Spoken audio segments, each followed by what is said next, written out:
We are the anchors of Queer News Tonight. Now, 25 global cities want to host the gay games, and some fun gay American cities are in contention.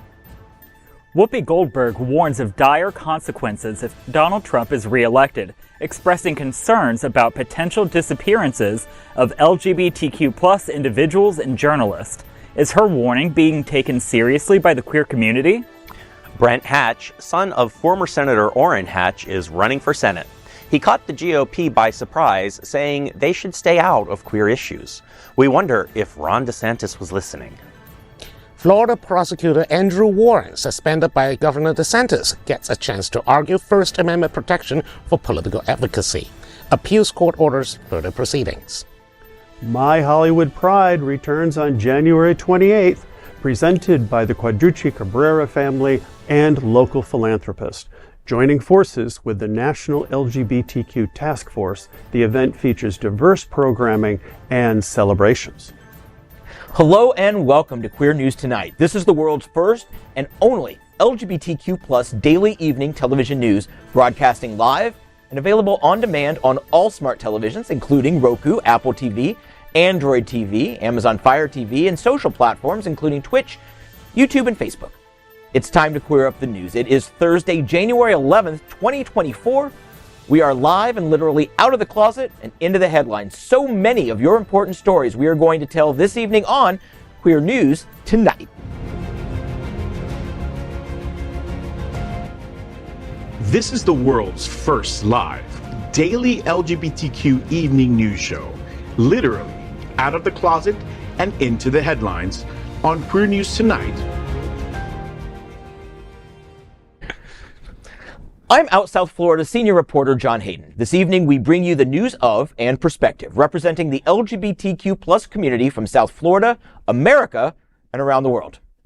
This is the world's first and only unedited live LGBTQ+ evening news show. Whatever happens, unique in LGBTQ+ news, you will see it and hear it. Hotspots Magazine Happening Out Television Network is a nonprofit 501c3 media company in the same model of PBS and NPR, but designed for the LGBTQ+ community. Our mission is to support the 10 pillars of our LGBTQ+ community. We want to inform and educate the key issues of our Black community, Latino, lesbians, and queer women, trans, students, youth, seniors, HIV/AIDS, healthcare, business, social justice, and faith. Help us support our community. We are part of one of the largest LGBTQ+ media companies in America, Hotspots Magazine and Happening Out Television Network. In 2024, our magazine is celebrating 40 years of LGBTQ+ experience, and our television news, talk, and entertainment shows support our mission to educate the LGBTQ+ and broader community. Well, it's Thursday. It's the weekend. I mean, this is actually the first non-holiday weekend we've had in a while, but you know. Or no, is this a holiday weekend? It is. Yes. This is the holiday weekend. Yeah, third one, and I'm all here for it. And I won't be here Monday. So let's begin by meeting tonight's panel, and we begin with Mr. Ryan Hurst. He is the Director of Individual Giving for the National LGBTQ+ Task Force, which is partnering with the Quadrucci Cabrera family to sponsor the upcoming My Hollywood Pride, and will also host the Winter Party. Welcome, Ryan. Thank you so much. And you can buy tickets and passes for Winter Party now at winterparty.com. Okay. And we're friends on Facebook. We are friends on Facebook. Have you recovered from FSU? I mean, I will never fully recover from FSU. Not the Orange Bowl. The Orange Bowl's fine. What I will never recover from is the snub of FSU being left out of the 4-team college football playoffs that they did us dirty. Well, I mean, DeSantis is suing them, so yeah, good luck. There you know, and you're on the same side as Ron DeSantis. I've always liked that guy. Don't worry. Just kidding. Next year it goes to 12 teams. FSU will probably be playing Ball State. Go Cardinals. Up next, Dr. Tai Houser, a professor of English and Humanities at Broward College and teaches in the College of Business at FAU. He has served as visiting professor in colleges in Bolivia, Brazil, China, India, Spain, and Liechtenstein. Tai owns Linden Bridge, an educational experience company. Good evening, Tai. Good evening, John. And in kind of sympathy, I'll say that Penn State has fallen out of the top 10 this year. So I kind of feel bad too. So I sympathize with your grief. No one's suffering as much right now as Alabama, though, whose coach just announced their return. That's right. That's right. Yeah. Well, they can just cover themselves in national championship trophies until they have recovered. This has been a really butch intro so far. Yeah. What you guys are talking about? There's way too much sports talk. Oh my God. Well, okay, Bobby, then let's turn to you. You are Bobby Huen. You are a certified civil family mediator and founder of BH Conflict Resolution Services. Originally from Hong Kong and having grown up around the world, he offers a queer global perspective on current events. Welcome back, Bobby. Thank you. And first, I just want to say to the camera, happy anniversary, Dakota. This weekend is MLK weekend. That means that it is my wedding anniversary. Again, it is number 6 this time. So congratulations. I have no idea what 6th anniversary gift is. I mean, no idea. Hopefully not a rock aimed in my direction. nothing that I can say here on camera, and we can say anything. And finally, let's welcome Hunter Ohanian. He has been working in the arts and LGBTQ plus fields for more than 30 years. He's led the only LGBTQ plus art museum and also one of the largest LGBTQ plus archives. He is an expert in gay history, culture, and politics. Welcome back. We've been hanging out a lot this week. We have, John. It's been nice. It's nice to see you all again, too, and to meet some of you. So a couple of things I'm working on right now. A show that I had at the University of Maryland at the Baltimore campus just came down of work by an artist by the name of Amos Bette. And I'll be coming out with a book by Hayden later on this year about the images and stories that Amos wrote. Amos famously photographed street hustlers in Baltimore in the 1970s and 80s and then took all of their personal histories. And so it's those histories and the images were in the exhibition and will be in the Hayden book. I cannot wait. We'll have to talk more about that Fantastic. Beyond the intros some night. Absolutely. Okay. It's great. Well, we are the reporters for Queer News Tonight, and this evening we begin with the queer headlines. The LGBTQ plus community in South Florida and across America is diverse. Our community around the world is vast, and here are the bullet points of the queer news for Thursday, January 11th, 2024. And we begin by queering up sports. Record-breaking 25 cities bid to host 2030 gay games. Our partners at Outsports break the news that some of the most LGBTQ plus friendly cities in the world want to host the gay games in 2030. The race is on to be awarded the 13th edition of the largest LGBTQ plus inclusive multi-sport event in the world. Record 25 cities on 6 continents are interested in bidding. I wonder what the 7th one is and why they don't bid. Initial proposals are due in March. 3 cities will then make it to the final stage, and the winner will be announced in November of 2025. Here are the cities competing to host the Gay Olympics. Oh, we can't say Olympics because thanks, NBC. Australian and New Zealand area cities include Adelaide, Melbourne, Perth, and Auckland. From Asia, Taiwan. From Africa, Cape Town and Johannesburg. From Europe, Frankfurt, Athens, Liverpool, and London. Sao Paulo, Brazil hopes to be there for Brazil. And North America makes up more than half the cities. From Canada are Edmonton and Vancouver. And from America, Atlanta, Birmingham, Boston, Denver, Honolulu, Minneapolis, San Antonio, San Diego, and Seattle. Queer News Tonight is cheering for our hometown bid, Miami. The most recent gay games were co-hosted in Hong Kong and Guadalajara. The Federation of Gay Games hopes for a strong turnout in Valencia in 2026. There have been issues with the last games because of issues with the Chinese government, and that's what led to 2 cities co-hosting the games. North America has hosted 6 of the 11 gay games hosted. And I remember I was at Stonewall in New York City for Stonewall 25 in 1994. And that was also the same time as the gay games were hosted in New York. I still have my little plastic cup that has the Gay Games logo and everything on it. So it's a really fun event. It's very important because it shows that we are here and we are in every sport. And whoever gets it, I really hope they can do a great job. Atlanta, of course, famously hosted the '96 Olympics, so they definitely know how to do it. Seattle has done major events as well. So we'll see how it turns out. Vancouver. I'm sure we'll be back in, whenever their applications are due in March, so at some point, then they'll announce the final 3. So we'll definitely keep you up to date on that. Well, first of all, I'm very disappointed that Fort Lauderdale didn't submit a bid. Mayor Trentalis, really? No bid? No bid?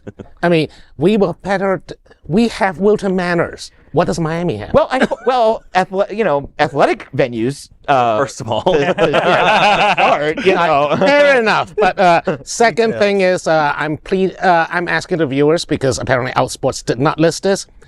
Where's Oak Creek, please? We have no idea where Oak Creek is. Yeah, that's. I didn't even mention them. It's a mystery. Yeah, but there's this someplace listed as Oak Creek, USA, and I'm like, we'll see. But good luck to Oak Creekians as they move through the bid. I'm pleased that there are so many cities across the globe. There are so many countries interested in hosting it. That really goes to show that we're making an impact and we're bringing our sporting life to the world and saying we're here, we're queer. Get used to it. I agree with that. I think it's great because I think, particularly professional sports and even college sports too, it ends up being one of the last bastions and one of the last places that homosexuality has been rejected. And so as long as we can provide good role models for athletes who happen to be gay, it really is not about the gayness, but it's about how good they are on the field and how they play by the rules and how they should be accepted. Yeah, we representation. Yes. And fun. I mean, have you ever? I can't remember who carries it, but someone has it because I've seen videos from the gay games, and they're just having the time of their lives. They are. So the top of the show taught me not to ask any of you specifically about sports. So I'm going to ask you, what's your favorite sport to watch? Because the Paris game, the summer games are coming up. So I'll go first. I love swimming and diving. I mean, I think we could have guessed that, really. Yeah, Tai, what's your favorite sport to watch? Tom Daly crocheting.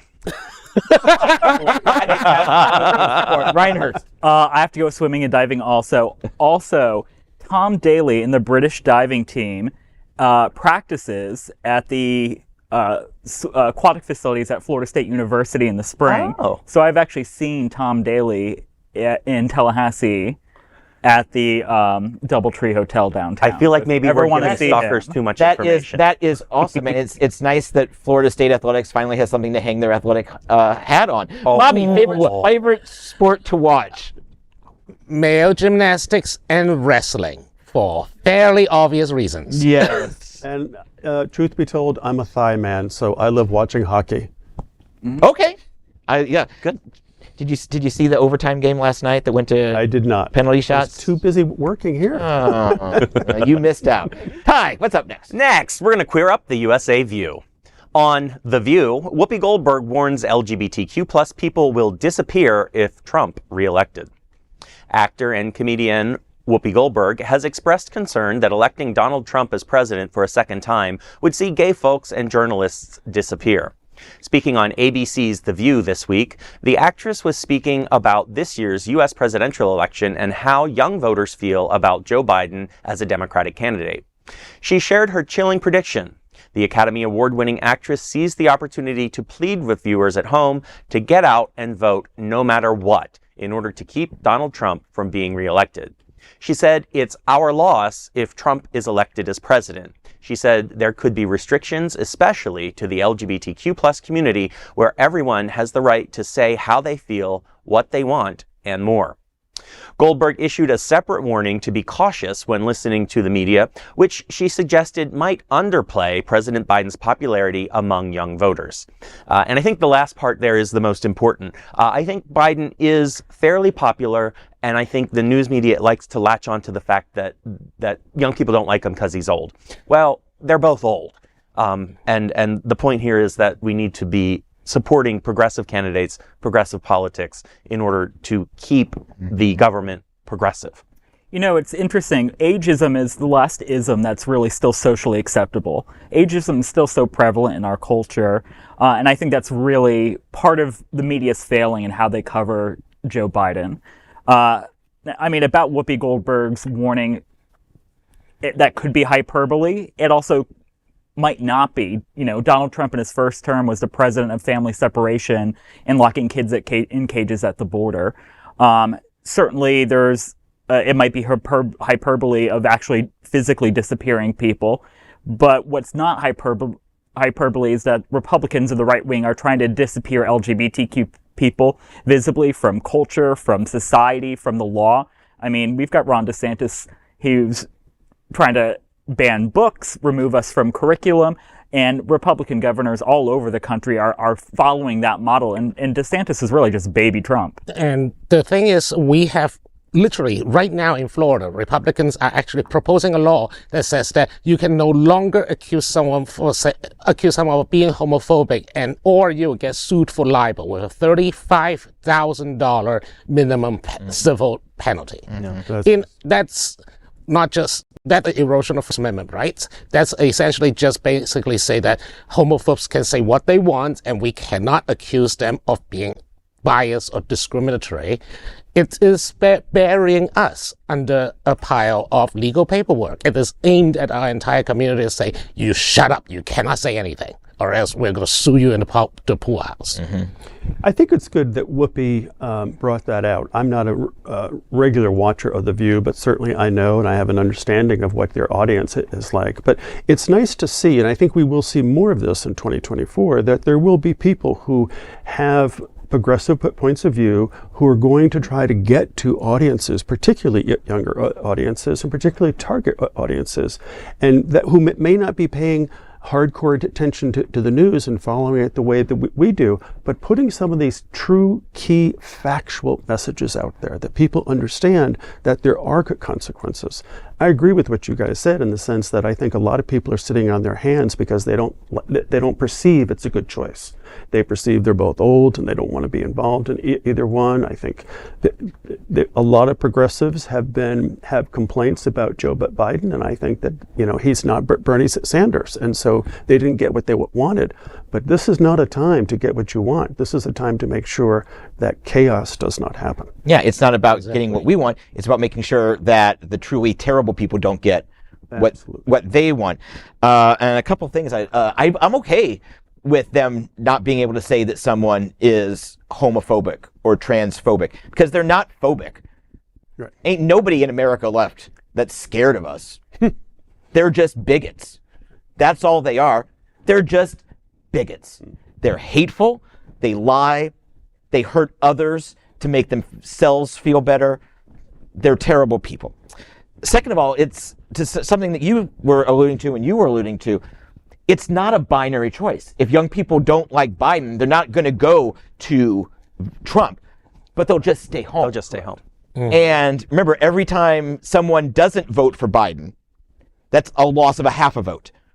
Because if you vote for Trump, then you're losing a whole vote. Correct. But you get 150,000 people in the state to not show up. That's 75,000 votes that Biden or the congressional candidate or whomever, they don't get that. So that's really, I think, where the danger is. We need to motivate the young people to get into it. And my last point before we move on, I want to discuss again what happened in court this week. Donald Trump's lawyer argued for a president can order a political assassination on U.S. soil.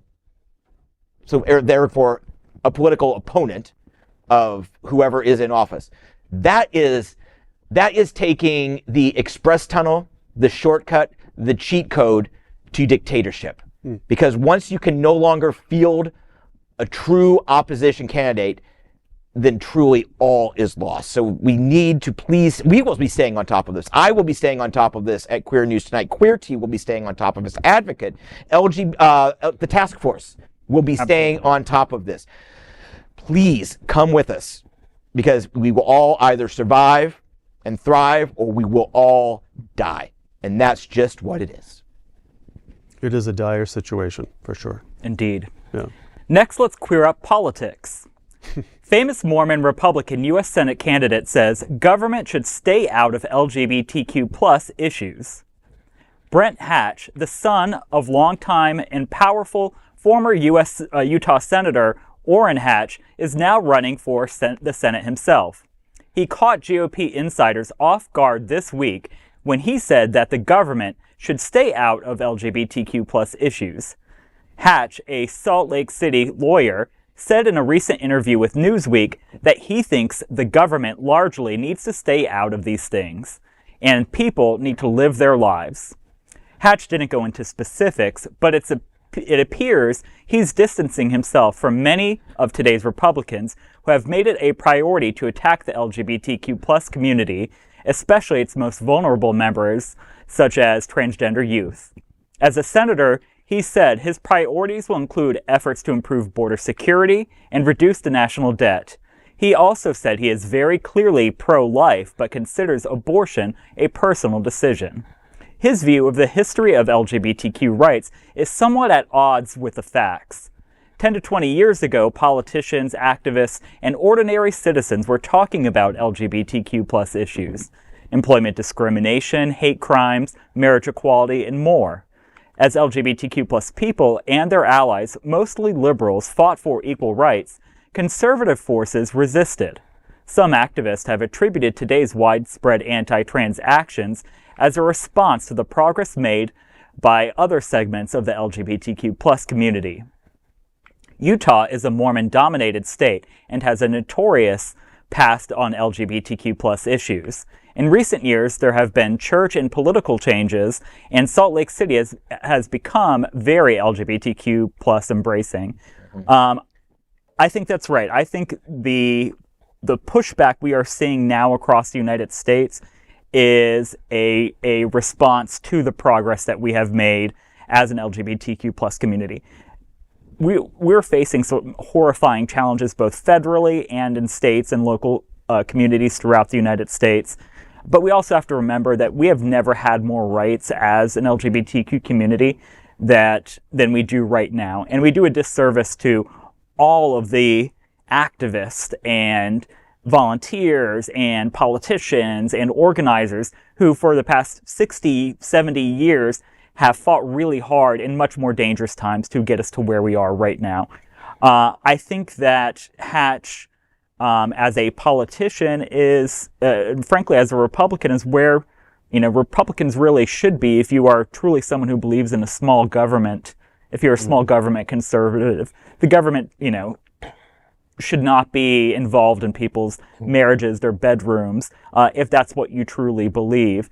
So it's interesting to hear, and refreshing, frankly, to hear someone take that point of view, even if you disagree with it. Yeah, Hunter, I'd like to bring you in early on this discussion because you're a student of history.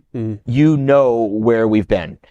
You're right. We are much further along than we were at Stonewall, 1969, but it feels like things are being clawed back. So where are we right now, and where do you think we'll be in 5 years? It's a great question. We have made tremendous amount of progress, certainly. And to all those leaders that you're referring to who've made progress over the last 20, 30 years, it's just amazing. As bad as DeSantis is, and this is nothing, this is not an endorsement, I do think that this is simply about garnering support, and it's about getting votes among a slice of the electorate out there.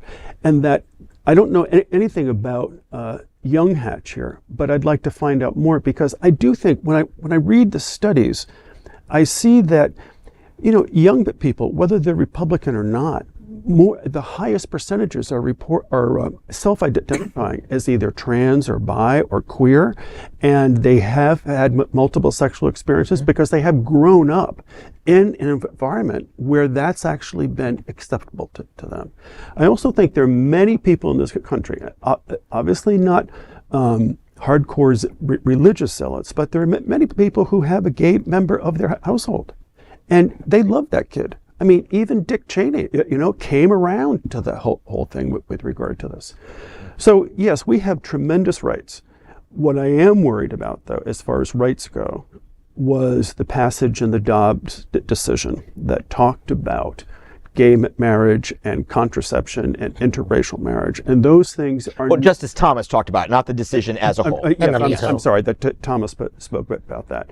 And those rights are not embedded in the Constitution. They have been pulled from here and there and from different places within the Constitution. And that's actually how Roe versus Wade got overturned. The same thing can happen. So as much liberty and freedom as we think we have today, just look at the Dobbs decision to realize that unless the Constitution and federal law is changed, these things can move away on one vote or two votes or anything else. Well, to your point, credit where credit is due to President Biden. President Biden, after the Dobbs decision, because of that language that Thomas used, worked with Democrats and Republicans in Congress and passed a Respect for Marriage Act last year and signed it into law to offer us some federal protections in case that comes up in the Supreme Court again. So, Yes, and that's absolutely right. And we're in a situation in which we have enough support. We have a progressive president. We have a Democratic majority in the Senate, but we still have the problem that we face in the House. But it's just how laws work. Right. Yeah, Bobby? And the thing is, I think part of it as a study of when you look back history, especially around when Obergefell came out, a lot of activists think that we are like what I would call Francis Fukuyama's the end of history moment. Francis Fukuyama is basically famously said that in the early 90s that, Cold War's over, that's the end of history. We are all going to be kumbaya and happy. And then look what happened now. Lasted. And we look at Obergefell as a watershed moment. Everyone popped champagne. I mean, I was doing my dissertation on LGBTQ bloggers, and a lot of the blogs I follow, basically Obergefell passed, it's done. We're done. Yeah. And I think a lot of these, the Moms for Liberty, the Ron DeSantis, all these stuff, caught us off guard. We were not expecting that kind of ferocious bigotry to be this acceptable in mainstream politics. We just don't. We weren't expecting it. We're expecting the crackpots, the Jerry Falwells of the world, the Pat Robertsons of the world, but we're not expecting a sitting governor to basically attack us so ferociously. Right. And that is not the hatch that we are that is presenting itself here today. Tai, what do you think? So to bring it back to Hatch more specifically, I'm not sure how to take what he's saying. I'm not either. Because on one hand, it sounds progressive from conservative to say, you know what, let's leave this alone. Let's not, and that might win him some votes in an increasingly progressive Utah. But if we just if politics just stays out of LGBTQ plus issues, then we don't advance. We don't get the rights that we need to have codified in law. So, on one hand, it sounds good from his perspective maybe to say that, but I think from our perspective, we need to be cautious of hearing that, because just to embrace him saying that is to embrace a potential victimization of ourselves. Yeah. He kind of reminds me of Democrats circa 2003, 2004, when George Bush was doing, trying to change the Constitution, and all the little mini DOMAs were voted on in the 2004 election, which essentially reelected George Bush. Yeah. 100%. Let's say that. The thing about Hatch is his dad was a senator, a long-serving senator, and he lost his seat because he was primaried. A Democrat didn't beat him. He was primaried because he wasn't conservative enough when he was doing his whatever it is he did. Mitt Romney is the seat that Hatch is trying to take. Mitt Romney, who just a decade ago, who just 12 years ago was like the worst case scenario, is now our best friend on the Republican side of the aisle. So that tells you how far we've come. But he voted for the Respect for Marriage Act last year. So Utah is moving, but will they move back from Romney? And this sort of appears to be someone who's trying to thread the needle. He does come from Salt Lake City, like we mentioned in the story. Salt Lake City is, I'm not going to call them, they're the Broward of Utah. Mm-hmm. They are this little dot in the middle of this Red Sea that elects LGBTQ plus people, has safe spaces, has pride flags in business windows. So where he comes from, his voter base is obviously going to be in Salt Lake City and in the Mormon Church. And you talked about holds us back from progress. I think, but what the most we can ask for right now from Republicans is don't impede our progress. Yeah. Don't just if you're not going to hate us, we appreciate you. Just stand off to the side. Let us do our thing. And so I'm rather gnaw off my left arm than sit here and endorse a Republican for any U.S. Senate seat. But over the course of all evils, he may seem to be the better one. We'll see. We don't even know if he'll make it out of the primary, though, right? Yeah. So we will be watching this through the spring primaries and maybe this November. Mm-hmm. And next, let's queer up the courts. Court sent case of prosecutor suspended by DeSantis back to trial judge over First Amendment issues. A Democratic Florida prosecutor suspended by Republican Governor Ron DeSantis will get another chance to show his political efficacy was protected by the First Amendment. Yesterday, a 3-judge federal court of appeals panel ruled that state prosecutor Andrew Warren and his political speech could not be the basis for his removal. The 11th U.S. Circuit Court of Appeals judges sent the case back to a trial judge in Tallahassee to determine if the governor's suspension was improperly focused on Warren's statement of opposing certain legislation to criminalize abortion and gender care. DeSantis cited these advocacy statements in his August 2022 suspension of Warren, whom he replaced with Republican Susie Lopez as the Tampa-based state attorney. Warren, who had been elected twice, recently announced he would not run again this year. In his January ruling in Warren's lawsuit, U.S. District Court Judge Robert Hinkle agreed with Warren's contention that the advocacy statements were protected by the First Amendment, but that DeSantis would likely have suspended him anyway for other reasons. The 11th Circuit vacated that decision and instructed Hinkle to hold further proceedings in which DeSantis would have to show that the suspension was based on issues with Warren's actual performance and not policies in office, not just his political advocacy. I mean, I support this decision. This is actually a good decision. And more importantly, if prosecutors can just be yanked because of their political advocacy, what's the point of electing these prosecutors anyway? I agree. It's just crazy. And, DeSantis is behaving like, the petulant little bigoted child. Yeah, well, I was going to say a Florida version of Xi Jinping. Just,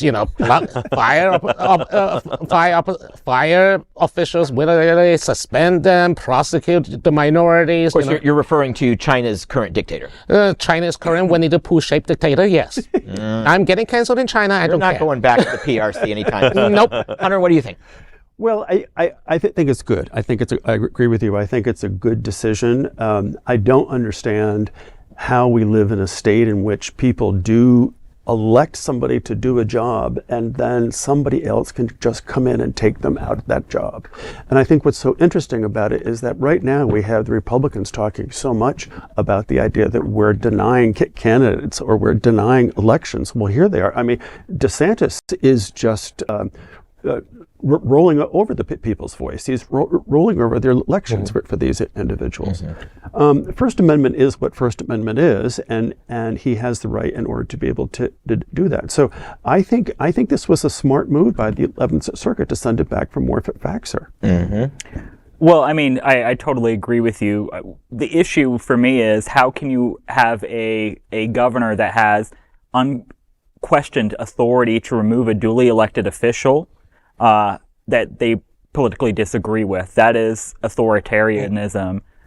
You can bare bones. And let's remember, this isn't the first. No, that may be the first, but it's not the only time. It's the second time. Right here in something out. Broward County removed the state attorney in Orange County. Yeah, and Broward County school board members. Yeah, I mean, this one time's a thing, twice is a coincidence, 3 times or more is a pattern. But you can thank Tallahassee for that. The supermajority, the Republican supermajority, essentially annoyed the governor to basically make any unilateral decision as long as against political opponents that they don't like. Same thing when Wisconsin, when Tony Evers became governor, the Republican legislature makes sure they strip every possible bit of power out of Evers's office, despite the fact that the previous governor, a Republican, enjoyed widespread powers. Right. I'm sure. Don't worry. I'm sure the next Republican that gets elected in Wisconsin, they'll restore those rights. You know, one final thought on that is it's interesting. I wonder if Warren reconsiders his decision not to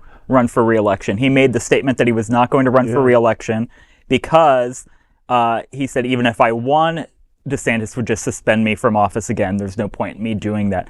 That was before this decision came out. I wonder if the 11th Circuit decision and whatever comes off from the lower court's rehearing of this influences his decision to run for office again. Well, time runs short. I don't know. Yeah. I mean, if sorry. No. If I were his political consultant, I would tell him that run for high office, run for Congress, run for statewide office as a poster boy of Republican overreach and persecution. And at the end of the day, it's prosecutorial discretion. That's what it is. There are a lot of, I believe right here in Broward, we aren't going after people who have less than 1 ounce of marijuana. If you don't have a card in this state, you can be prosecuted up to as a felony. Judges do it all the time. Certainly the Florida legislature, the current Republicans now, would say, no, everybody who kills someone is a murderer and should be locked up. But we know that not everybody goes to jail. We know that people who are caught with a little baggie of coke in their car, they're probably going to get a pass on the first time. They're not going to go to jail because the law, even though the law says this is a horrible thing. So each prosecutor, each judge, each district gets to say, this is how we're going to handle it. The governor's not sitting up there. Even the Florida State Supreme Court isn't up there micromanaging every single district. Ron DeSantis did this because he doesn't like the guy, because he believes in a woman's right to choose. My God, can you imagine? Well, we can't imagine it in Florida. Well, and of course, that's the problem. Next, let's queer up South Florida and Florida. My Hollywood Pride 2024 is here. Here's what is getting ready to happen. My Hollywood Pride returns to downtown Hollywood for its third year on January 28th. The event will be presented by the Quadrucci Cabrera family and local philanthropists who have supported the event since its inception. They will be partnering with the National LGBTQ Task Force, the nation's oldest LGBTQ advocacy organization. The collaboration with community leaders like the Quadrucci Cabrera family and the task force continues the tradition that My Hollywood Pride has built on since its inception. The fun-filled weekend begins Friday night with a Circle of Pride business networking event on Hollywood Beach.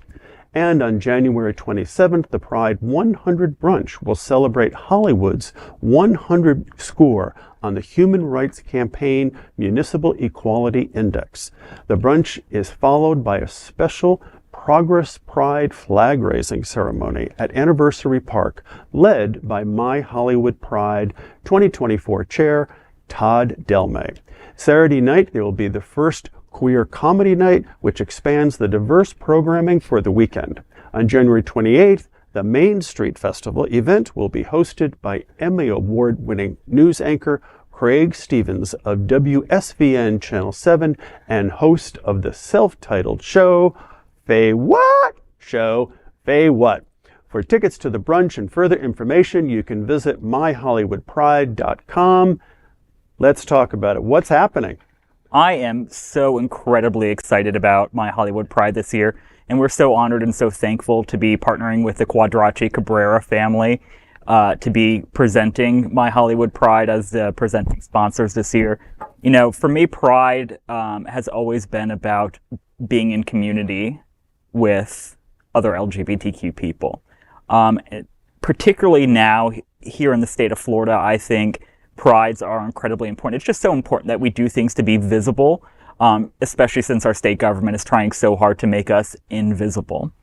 So the fact that these organizers and activists who put on Hollywood Pride have put on such an exceptional Pride for the past 3 years. They're expanding it even more this year. They're going to have a comedy night. They're having a film festival. I'm so incredibly excited to be participating in this as part of the National LGBTQ Task Force. I'm so thankful for the Quadracci Cabrera family, who have been such great leaders in our community with connecting various LGBT organizations to make sure that we are all working together to advance our equality and our rights. So this is just such a great opportunity. I hope everyone comes out. The other thing I really like about My Hollywood Pride is it's the first Pride in the state of Florida this year. And one of the things that I think is so great about Florida is that we have Prides all throughout the year. We have My Hollywood Pride in January. We have Miami Beach Pride in April. We have Stonewall Pride in June. We have Orlando Pride in October.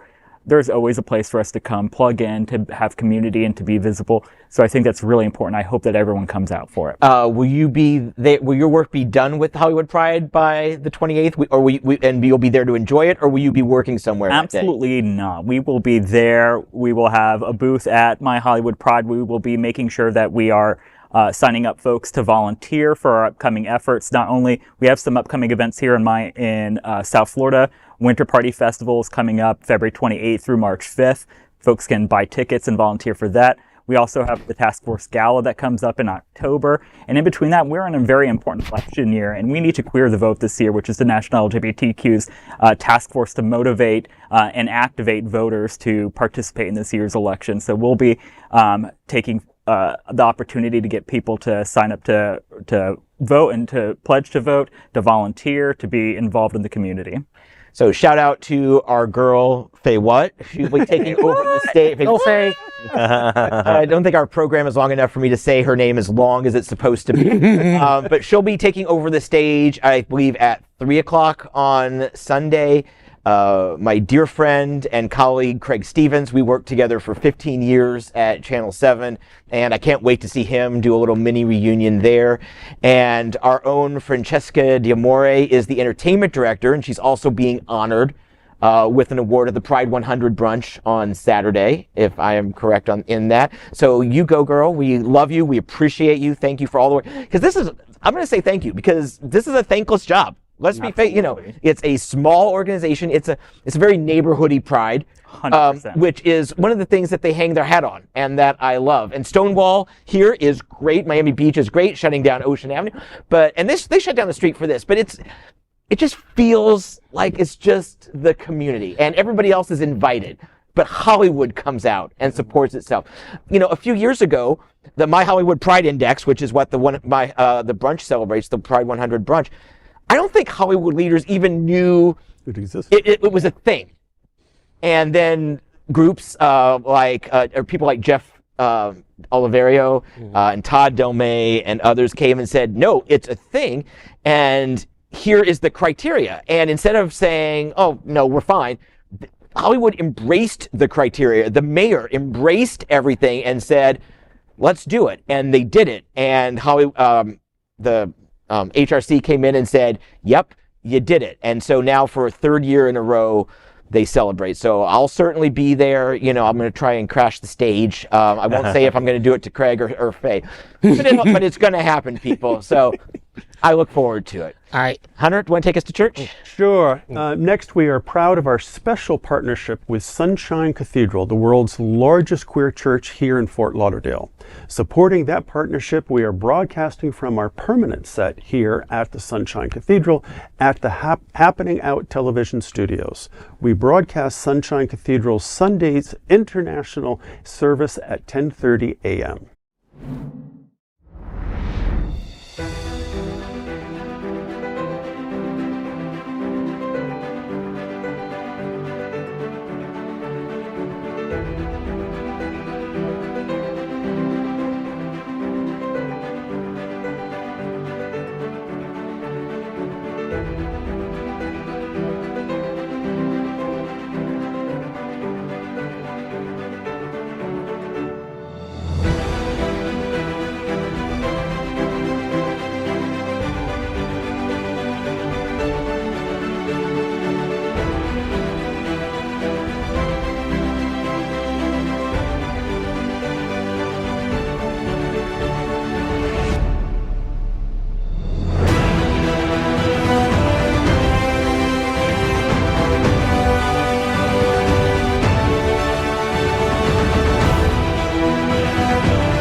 Well, we finish tonight's Queer News headlines with a segment we call LGBTQ plus 1 Minute News. LGBTQ plus 1 Minute News. Let's queer up gay culture. Groundbreaking new study suggests bisexuals are helping to keep gay people from going extinct.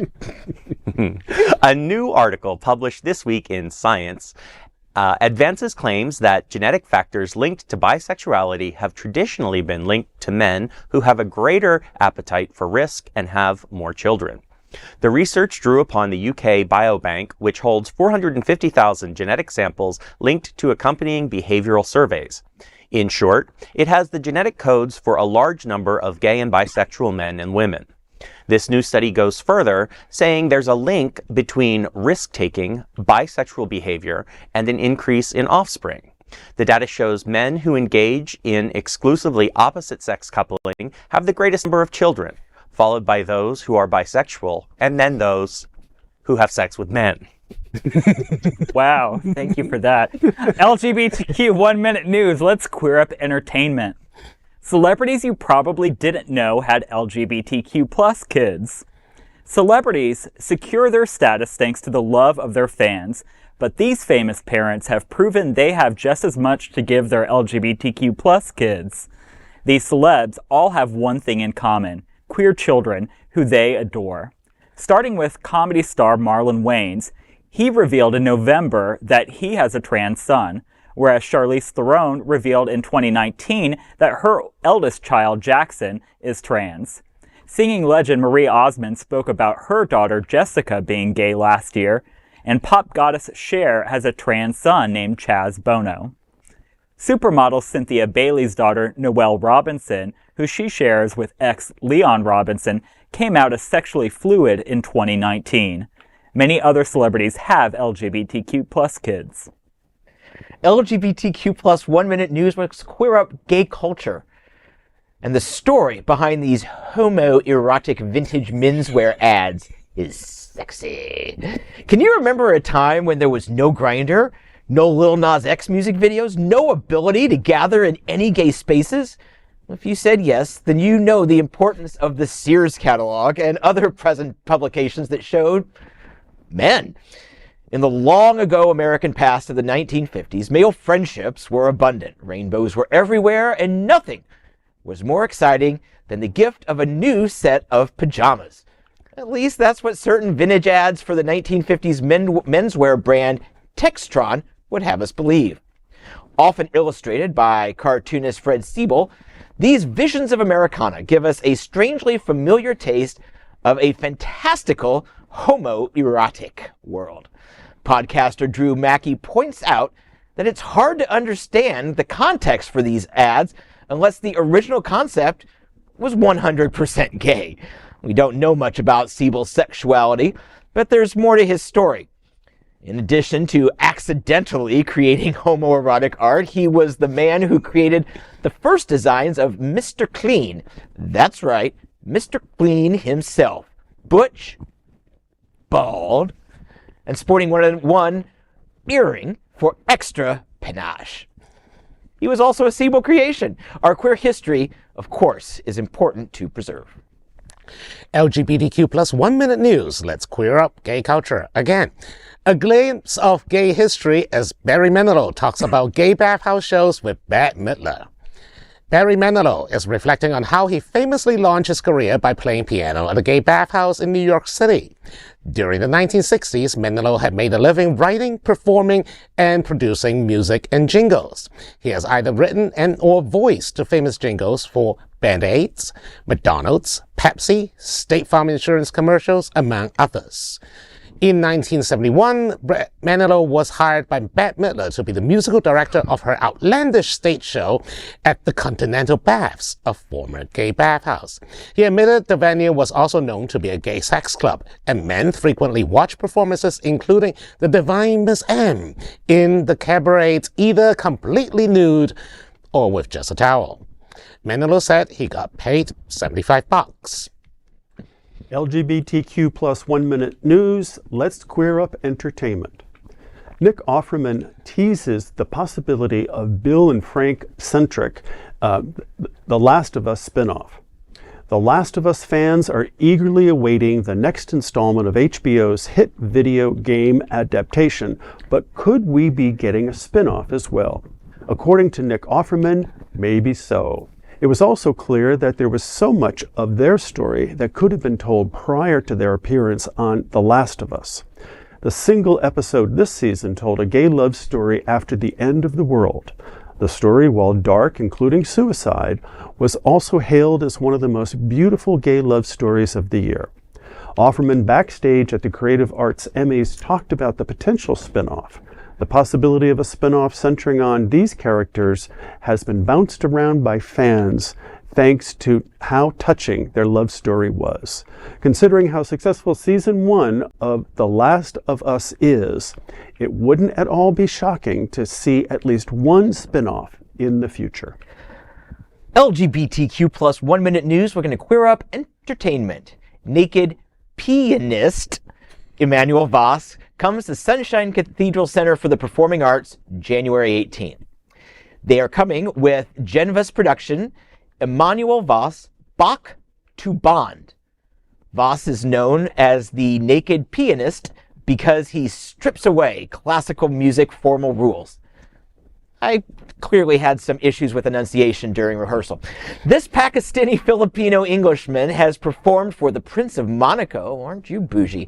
Crowdfunded a #1 album, has appeared on Classic FM, BBC World, and BBC Radio 3, and performed in 30 countries.